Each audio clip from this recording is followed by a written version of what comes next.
শারীরিক চাহিদা মেটানোর জন্য মানুষের অভাব নেই, কিন্তু একটা ডিভোর্সি মেয়েকে বিয়ে করে সংসার দেবে এমন মানুষের বড়ই অভাব। ডিভোর্সি মেয়েকে বিয়ে করা কোনো পাপ নয়, এমন কাউকে বিয়ে করা অনেক ভাগ্যের ব্যাপার। যারা কষ্ট পায়, আমার মনে হয় তাদের মতো সুখে আপনাকে কেউ রাখতে পারবে না। তারা অভিশাপ নয়, তাদেরও আমাদের মতো ভালোবাসা পাওয়ার ইচ্ছে আছে। আমাদের প্রয়োজন কুমারিত্ব না খুঁজে ভালোবাসা খোঁজা। ডিভোর্স মানে জীবন শেষ নয়, জীবনে শেষ বলে কিছু নেই। আমাদের এই নষ্ট সমাজে কিছু মানুষ মনে করে যে ডিভোর্সি মেয়ে মানেই মেয়েটা খারাপ, মেয়েটার চরিত্র খারাপ। আসলে এটা মানুষের ভুল ধারণা। ডিভোর্সি সব মেয়েই খারাপ হয় না, সব মেয়ের চরিত্র খারাপ এটা ভাবার কোনো কারণ নেই।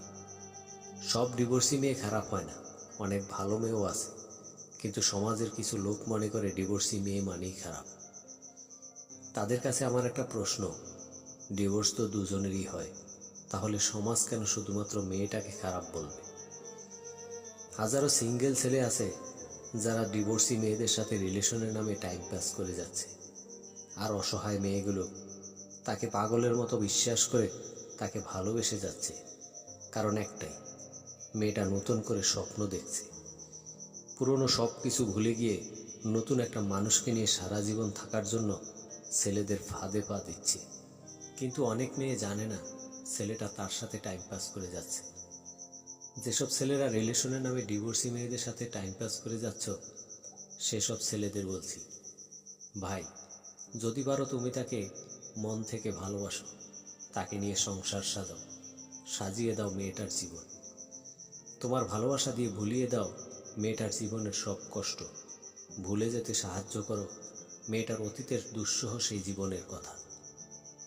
আর তুমি যদি এই মেয়েটাকে বিয়ে করে একটা সংসার উপহার দাও, তাহলে দেখবে অনেক ভালোবাসা পাবে, কারণ এরা অনেক বেশি ভালোবাসতে পারে।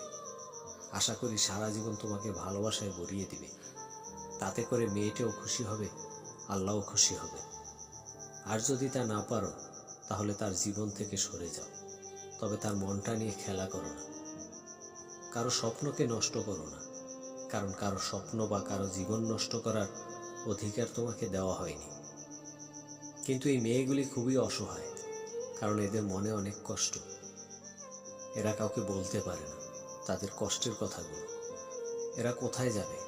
অনেকের হয়তো বাবার বাড়িতেও ঠাঁই হয় না, তখন বাধ্য হয়েই খারাপ পথের দিকে পা বাড়াতে হয়। এরা তো কারো না কারো বোন, কিন্তু আমাদের সমাজেরই মানুষ, তাই তাদের ভালো মন্দ দেখার দায়িত্ব সমাজের মানুষের। জীবনে বিয়ে করলে ডিভোর্সি মেয়েকেই বিয়ে করুন। একটা অবহেলিত মানুষের কষ্টের জীবনটা সাজিয়ে দিন ভালোবাসা দিয়ে, অনেক ভালোবাসা পাবে। ডিভোর্সি সকল আপুকে বলছি, ডিভোর্সি বলে মন খারাপ করার কিছু নেই। আল্লাহ যেটা করেন ভালোর জন্যই করেন।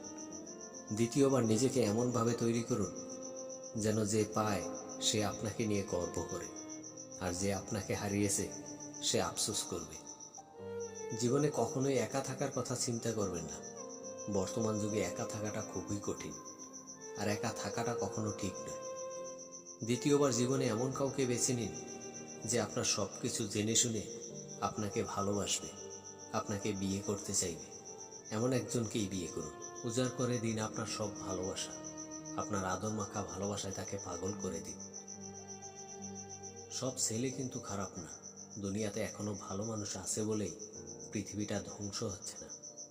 যেটা আপনার জীবন থেকে চলে গেছে সেটা নিয়ে ভেবে মন খারাপ করে লাভ নেই। সামনের দিনগুলোতে কিভাবে ভালো থাকতে পারবেন সেই চিন্তা করুন। আশা করি আপনার জীবনটাও ফুলের মতো সুন্দর হবে।